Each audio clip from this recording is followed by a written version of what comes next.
Гротеск буюу үзэсгүй муухай гэдэг нэртэй энэ урсгал нь орчин үед эрчимтэй хөгжиж байгаа урлагийн шинэ хэлбэр юм. Уран зөгнөлт төсөөлийн үзмжээр бүтээсэн эвгүй төрхтэй урлагийн бүтээлүүдээс нуугдмал гоо сайхныг нь олж сурахад туслах нэгэн томоохон үзэгслэн Испани улсын нийслэл Мадрид хотод болж өнгөрсөн нь энэ юм. Европ, Америк зэрэг дэлхийн олон орнуудаас авиаслаг уран бүтээлчид Гротеск фактор нэртэй уг үзэгслэнд оролцсон байна. Сүүлийн 20 жилийн хугацаанд миний хийсэн ажлуудын ихэнх нь гротеск буюу нүдэнд жаахан эвгүй харагдах дүр төрхтэй бүтээлүүдтэй холбогдсоор ирсэн. Би өөрөө аливааг хөгжөөнтэй талаас харах дуртай хүн л дээ. Ямар нэг зургийг төсөөллөөрөө хаширлаж, эвгүй дүр төрхтэй болгож, хуургаж, түүнээсээ нууцлагдмал гоо сайхныг олж харах нь үнэхээр гайхалтай байдаг. Би бусад уран бүтээлчдэд ч нөлөө үзүүлэхийг хүсдэг. Хэдийгээр гоо сайхан болоод үзэсгүй муухай төлийг урлагт эрт дээр үеэс илэрхийлсээр ирсэн ч Гротеск урлаг нь 20 дугаар зуунд дөнгөж үүссэн харьцангуй шинэ урлаг юм. Хүн төрлөختөн эрт дээр үеэс гоо сайхан болоод үзэсгүй муухай төлийг урлагийн бүтээлүүдэд дүрсэлж тусгасаар ирсэн. Гэхдээ муухай цаана нуугддаг тэр нууцлагдмал гоо сайхныг нээдэг гротеск урлаг нь дөнгөж 20 дугаар зуунаас л үүсэлтэй. Эрдэмтэд эртний Ромын үеийн барилгуудын төрөл бүрийн ихэд хэлбэр дүрс чимэглэлтэй ус зайлуулах хоолойнуудыг гротеск хэлбэрт оруулж болно гэж үздэг байна. Харин найруулгацын үүднээс ярихад гротеск урлаг нь хүний төсөөлөлд байдаг ихэд гаж сонирхолтой бүхнийг багтаасан байдгаараа онцлогтой. Энэ үзэсгэлэнгээр дамжуулан орчин үеийн уран бүтээлчдийг гоо сайхан үзэмжгүй муухайн хоорондох ялгаа хаана оршдгийг ойлгохыг хүсэж байна. Джеймс Энсор гэгч уран бүтээлч орчин үеийн урлагийг ойлгож мэдэрдэг төдийгүй хүний нүдэнд хүйтэн эвгүй харагдахаар дүр төрхтэй уран бүтээлүүдийг ч гайхалтай бүтээдэг. Гэвч түүний бүхий л уран бүтээлд гоо сайхан нуугдж байдаг. Энсорын бүтээсэн нэгэн үзэсгүй эвгүй төрхтэй багны зураг бол бүрч гайхалтай.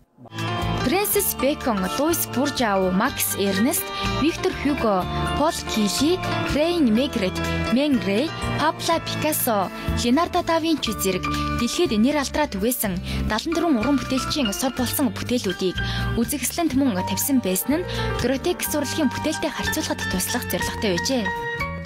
Гая Демер Хагерт зэрэг хуучны олон уран бүтээлчийн гайхалтай бүтээлүүдийг би маш сайн мэднэ. Тэдний ихэнх нь Пикассог маш ихээр хүндэлж шүтдэг байсан. Тэд түүний урлаг гоо сайхны гүн ухаанаас суралцж амьдралыг илүү бодиттой талаас харахад суралцдаг байсан. Энэ үзэсгэлэнг зөвхөн мэрэгжлийн уран бүтээлчид, урлагийн шинжээчид, түүхчдэд зориулаагүй. Энгийн хүмүүст ч бас урлагийн тухай гүн ойлголт төрүүлэхэд чиглэсэн. Энд урлагийн талаар гүнзгий мэдлэгтэй хүн ч ирж байгаа. Жаахан төсөөлөлтэй хүмүүс бас ирж байгаа. Гэхдээ бүгд л энд байгаа үзмрүүдийг шимтэн сонирхож байсан нь гайхалтай. Яг үнэндээ ийм нууцлаг гоо сайхан олон жилийн тэртээгээс л бидний таалагддаггүй зүйлсийн цаана чимээгүй нуугцаар ирснийг мэдхэд гайхалтай байна. Мадридын Прадо музейгээс Гоя тэргүүтээ олон гайхалтай уран бүтээлчдийн дуу алдуулан бүтээлийг хангалттай сонирхох боломжтой.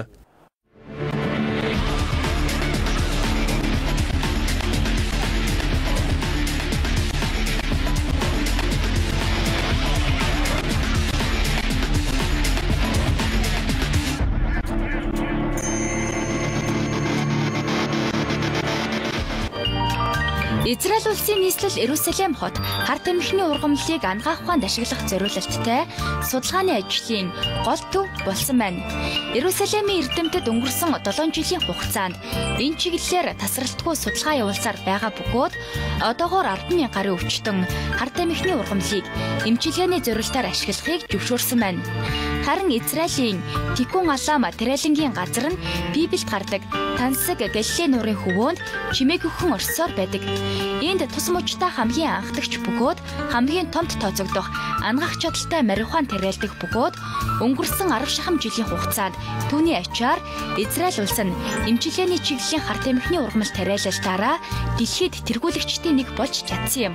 Израильд марихуан буюу харт эмх мансууруулах бодис сэргийлэхийг хуулиар хоригдогч 1990-ад оноос эхлэн хор тавдар, Паркинсны өвчин, зөөлөн эдийн хатуурал зэрэг хүнд өвчнүүдэд анагаах зориултаар хэрэглэхийг зөвшөөрөх болсон байна. Хар тамхиг хэрэглэж чаддаггүй, мөн үздэггүй өвчтнүүдийн хувьд хоол хүнсэнд нь хольж, эсвэл шингийн хэлбэрээр биеинд нь тарьж хэрэглэдэг байна. Ингэхдээ анагаах чиглэлээр марихуа үйлдвэрлэгч компаниуд хар тамхины эрүүл мэндэд нөлөөлөх ашиг тусыг бүгдийг нь авч үлдээд, харин сэтгцэд хүчтэй нөлөөлдөг химийн нэгдэл болох тетрахайдроканабинолыг авч хаяад анагаах зориултаар хэрэглэж байгаа юм. Мөн хар тамхиг ургуулж бэлтгэхдээ үрвслийн эсрэг үйлчилгээтэй каннабидол бодисыг их хэмжээгээр агуулгад анхаардаг байна. Аж үйлдвэрлэл гарсан зарим ахиц дэвшлийн үр дүнд Израилийн эмч нар энхүү өнгөрсөн 5 жилийн хугацаанд хар тамхины ургамлыг анагаах ухаанд ашиглах боломжтойг олгож авчээ. 2005 оны байдлаар Израильд хар тамхиг эмчилгээний зорилтоор хэрэглэдэг хэдэн зуун өвчтөн байсан бол одоо энэ тоо 10,000-д хүрсэн байна. Тетрахайдроканабинолыг Израиль профессор Мишулам анх нээсэн юм а. Каннабидолын талаар Вицманы хүрээлэнд асар их судалгаа хийгдэж байгаа. Бид хар тамхины ургамлын талаар илүү ач тустай зүйлсийг нээх болно гэдэгтээ итгэлтэй байгаа. Гэвч анагаах ухааны бусад хүрээлэнгүүд тунд хар тамхины ургамлыг анагаах ухааны зориулалтаар ашиглаж болох нь бүрэн баталгаатай гэдэгтээ санал үл нийлэгсдэж цөөнгүй байгаа бөгөөд тэд энэ талаарх судалгаа түүний үр дүн хангалттай төвшөнд хийгээгүй байгаа гэж үзэж байгаа юм. Харин арайх тэргүүтэй эмч нар үл дэмжигсдийг удахгүй тэдэнтэй санал нэгдэн гэдэгт итгэлтэй байгаа юм. Ингэж хаширлах нь ч бас тэдний зөвөө. Цаашдаа ч гэсэн энэ талаар улам наривчлан шинжилгээ судалгаа явуулах ёстой нь үнэ. Өвчтөнд ямар нөлөө үзүүлж байгаа болоод каннабидол болон тетрахайдроканабинолын хоорондох харилцсан холбоог судлах хэрэгтэй. Гэхдээ үүнийг нааштай хүлээн зөвшөөрч судалж үзэхгүй бол түүний цаана ямар гайхамшигтай зүйл нуугдж байгааг хизээч мэдэхгүй өнгөрөн шүү дээ. Арайх тэргүүтэй эмч нар хар тамхины ургамлыг анагаах зориулалтаар хэрэглэхэд маш үр дүнтэй байгаагаас гадна өвчтний зовирыг эрс намдааж гаж нөлөө өгөхгүй гэж мэдэгдэж байгаа юм. Харин орчин үед түгээмэл хэрэглэдэг бусад төрлийн өвчин намдаах эмнүүд нь сөрөг нөлөө үзүүлэх тохиолдол цөөнгүй байдаг байна. Хар тамхины ургамал надад ач тусаа өгч байгаа. Оксиконтин буюу өвчин намдагч эмнээс 20 мг-ийн тунгаар хэрэглэнсэнтэй адил хэмжээгээр миний өвдөлтийг намдаадаг. Би өдөш бүр унтахынхаа өмнө татдаг. Сүүлийн 4 сар надад үр дүнгээ өгч байгаа. Хар тамхины ургамлыг анагаах ухаанд хэрэглэхийг эсэргүүцэгчид Израильд цөөнхөдөж гисэн байсаар байгаа юм. Израильд хар тамхиг шинэ маягаар ийхүү хэрэглээнд оруулсан нь тунч сонирхолтой зүйл болсны зэрэгцээ. Библийн сударт хар тамхиг энэ маягаар хэрэглэж байсан талаар бичсэн байдаг учраас Израилийн шашны бүлэглүүдэж сөргөөр хүлээж авахгүй байгаа юм. Энэ арга тус болж байгааг харуулах нэг зүйл бол бид хар тамхиг ихэвчлэн өндөр настай 80 гарсан хүмүүст хэрэглүүлж байгаа явдлаа. Тийм болохоор уг насны хүмүүс хар тамхиг зугаатсан цингэж таашаалавч мансуурах гэж хэрэглэхгүй нь ойлгомжтой шүү дээ. Кибуцнанд байрлах ахмадын асрамжийн газрын ихэнх оршин суугчид Тикун улаан пермээс тариалж бэлтгэдэг хар тамхиг хэрэглэдэг байна. Тэдний нэг болох 80 настай Моше Рутен залуудаа хомроглон устгалаас амьд гарсан ацтангуудын нэг бөгөөд хэдэн жилийн өмнө цус харваж эрүүл мэндэнд хүндхэн байдалтай болоод байжээ. Нэгэн цагт эвэслэг нэр хүндтэй зураач байсан тэрээр одоо 2 гараа зураг зурхад ашиглаж чадахгүй болсон байна. Эхнэрээ нас барсны дараа Моше шөнө бүр хомроглон устгалын үед хорих лагерт байсан үеэ үргэлж зүүдэлж хар дарах болсон байна. Харин хар тамхины ургамлыг эмчилгээний зориулалтаар сүүлийн 2 жилийн турш хэрэглэсний дараа өөрийгөө цоошин хүн болсон гэж тэр үздэг байна. Хар тамхины ургамал надад өвчнөө намдаахад тусалдаг. Миний гараа тийм ч их салгалж чичиргээ болж хөдөлгөөнөө хянаж чаддаг болсон. Хоолндоо сайн болж илүү тайван хүлээцтэй болсон. Мөн 85 настай Рики Холобе шиг өөршигний хүнд өвчтөй өвчтнүүд хар тамхиг өдөрт 1 удаа хоолтойгоо хамт хэрэглэх ёстой. Харин өвчтнүүд энэ дэглэмийг яс барьж сурсан байна.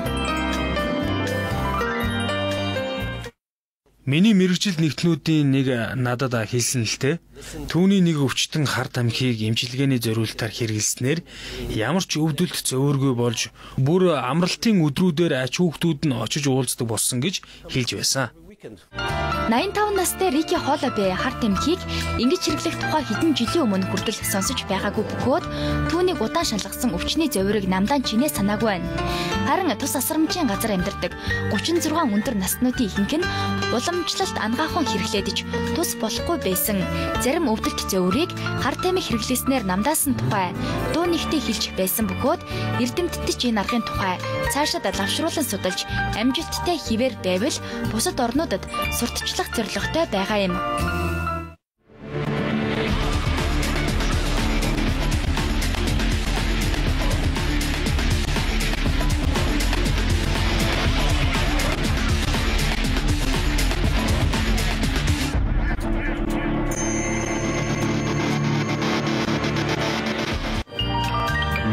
Орсын улбооны улсын нэрт дизайнер Константин Гейдегийн энэхүү сонирхолтой цуглуулгад багтсан уран бүтээлүүдийг 3 цагийн турш модельүүдэд өмсгөж хэрэглэгчдэд сонирхуулсан байна. Гейде энэхүү 12 нэртэй малгай толгоон гоёлуудаас бүрдсэн цуглуулгаа сонин түүх, ич эдийн тухай өгүүлдэг Орос ардын үлгэрүүдээс сэтгэвлэн бүтээсэн байна. Гэхдээ цуглуулгынхаа загваруудыг үлгэрт гардаг түүх үйл явдалтай холбоотой биш, харин үлгэрийн бааtruуд ямар дүр төрхтэй байдаг бол гэж хүүхэд байхдаа төсөөлдөг байснаасаа санаачилж гаргасан гэдгээ нэмж тайлбарлаж байсан юм. Түүний бүтээсэн 12 загварт зовлон жаргал, харанхуй сүдэр аль альнийг дүрсэлж чадсан байна. Би өөдсөд эртний сонгодог хэв маягийг маш их сонирхдог. Тиймдээч тэдгээрийг өөрийн бүтээлүүдэд оруулсан байгаа. Миний бүтээсэн энэ малгай гэхэд Орос ардын үлгэрийн бааtruудыг хүүхэд байхдаа хэрхэн төсөөлдөг байсныг маань илэрхийлж чадах баха. Энэхүү цуглуулгыг Гейде загварын шоунуудаар сонирхуулах бодолгүй байгаа юм. Учир нь өөрийнхөө хайрлаж, нандинаж бүтээсэн бүтээлүүдээ ашиг олохын тулд шоунд оруулна гэдэг түүний хувьд доромжлол мэт санагдаж байгаагаа хэлж байсан юм. Энэ малгаанууд бол урлагийн бүтээл, шин загварын малгай төдий бишээ. Улирал бүр болдог загварын шоугаар эдгээрийг танилцуулах нь надад таалагдахгүй байгаа. Энэ бол улирлын чанартай хэдхэн удаа үзүүлэх зүйл бишээ. Үрд үнцнийг алдахгүй гэдэгт итгэж байна. Дан толгоон гоёл малгайнуудаас бүрдсэн уг цуглуулгын шоуг сонирхогчид тун сэтгэл ханамжтай байсан бөгөөд модельүүдэн ч гэсэн толгой хэсгийг тодорхойлохын тулд үргэлж бариу хувцас өмсч нүцгэн цулгаа харагдаж зогсоход тун сонирхолтой санагдсанаа хэлж байсан юм. Бид нар өмнө нь дандаа л цамц, өмд, хүрм зэрэг бүх биеийн хувцас өмсч загвар үзүүлдэг байсан. Харин одоо тэдэнгүүгээр зөвхөн толгоон өмсгөлийн загвар үзүүл сонирхуулсандаа баяртай байна. Энэ миний амьдралын хамгийн сонирхолтой дурсамжтай мөчүүдийн нэг болж үлдэх баха.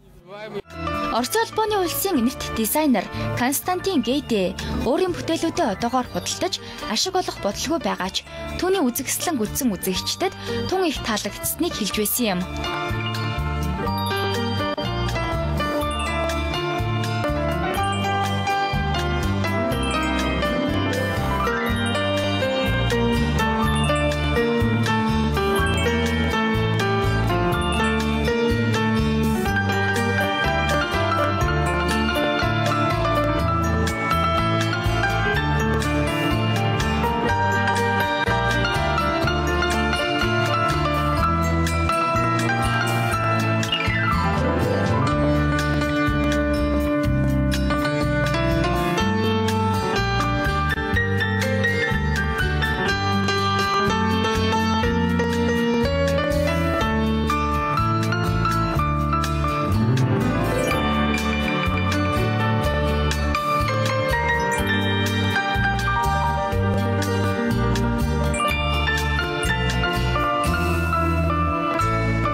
эрдэмтэн судлаач нар шоргоолжнуудын амьдрал ааш араншингийн тухай илүү гүнзгий судалгаа хийхээр шоргоолжны үүрэнд нь бичил радио хүлээн авахчийг байрлуулан тун сонирхолтой судалгааг эхлүүлжээ. Ийхүү бичил радио хүлээн авахч байрлуулан шоргоолжны зан авир үйл хөдлөлийн талаар судалгаа явуулж байгаа нь дэлхийд анхдагч болж байгаа юм. 3 жилийн хугацаанд хэрэгжих энэ төсөл нь Английн хойд нутгийн үсрэг модны шоргоолжны үүрэнд явагдах юм. Харин Английн Пик дүүргийн Лангшау эдлэнгийн газар нь Их Британий хамгийн сонирхол татдаг ойн үсрэг шоргоолжны нутаг гэдгээрээ алдартай. Энэ төслөөр бид ойн шоргоолжийг судалж байгаа. Энэ зүйлийн шоргоолж нь ойд нарсны шилмүүсээр томоохон овоо босгдгоороо алдартай. Гэхдээ энэ төрлийн шоргоолжны хамгийн их сонирхол татдаг зүйл нь нэг бүлэг шоргоолж нь хэд хэдэн үүртэй.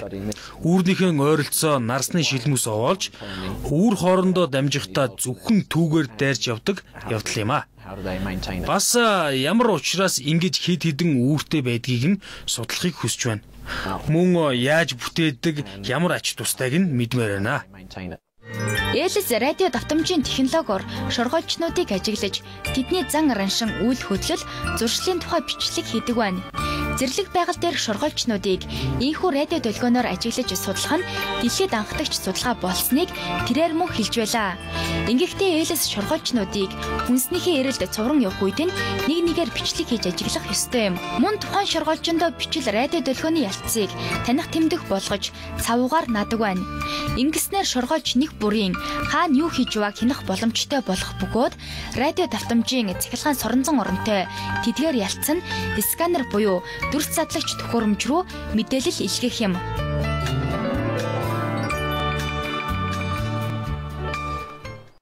Шоргоолжнуудын хамгийн сонирхол татдаг зүйл нь тэд ганц нэгээрээ байхдаа их тэнэг юм шиг харагддаг. Харин хамт олноороо нийлэхээр маш гайхалтай ааш араншин үйл хөдлөл үзүүлдэг. Тэд ямар учраас ганцаараа байхдаа ямар ч ухаангүй тэнэг үйлдэлүүд хийгээд байдаг мөртлөө олуулаа нийлэхээр гайхал төрүүлэхээр ухаантай үйлдэлүүд хийж яригвхтэй үйлсийг бүтээдэг вэ гэдгийг эрдэмтэд судалсаар олон жил болж байна. Харин ингэж шоргоолж нэг бүрийг ялцаар тэмдэглэснээр тэр шоргоолж тэнд тэгж байна. Тэр нь энд ийм юм хийж байна гэж нэг бүрийг нь хянаад эцэст нь нэг дүр зураг болгон задлан шинжилгээг зорж байгаа юм л да.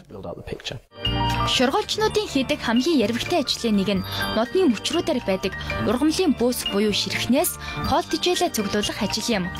Ургамлын ширхнүүд модны шүүсээр хооллолсныхаа дараа чихэрлэг амтад шүүс ялгаруулдаг байна. Элис шоргоолж ургамлын ширхнүүдийн харьцааг тайлбарлахдаа яг л хүн төрлөختөн хижээвэр амтан хоёртой адил гэж тайлбарлаж байлаа. Учир нь шоргоолжнууд ургамлын ширхнүүдийг модонд байлгаж хариулж байгаад хэрэгтэй үедээ нуруунаас нь амтад шүүсийг шахан гаргаж авдаг бөгөөд яг л хүмүүс мал хариулан сүүг нь саад ширхэлдэхтэй адилаар ашигладаг гэж хэлж болох юм. Чихэрлэг шүүсэн шоргоолжнуудын гол хүнс гэдэгч ойн үсрэг шоргоолжнууд ялаанаас эхлээд үт авгалтай хүртэл шавж орхог түгээмэл барьж зоглодгоороо Их Британий хамгийн том махчин шавжинд тооцогддог байна. Би ялгаатай үүрнүүд тус бүрийг мөн шоргоолжнуудын иж тэжээлдээ явдаг замыг өнгөөр ялгаж бодож байгаа. Мөн үүрнийх нь ойролцоо нэмэлт хүнс тавьсан байгаа.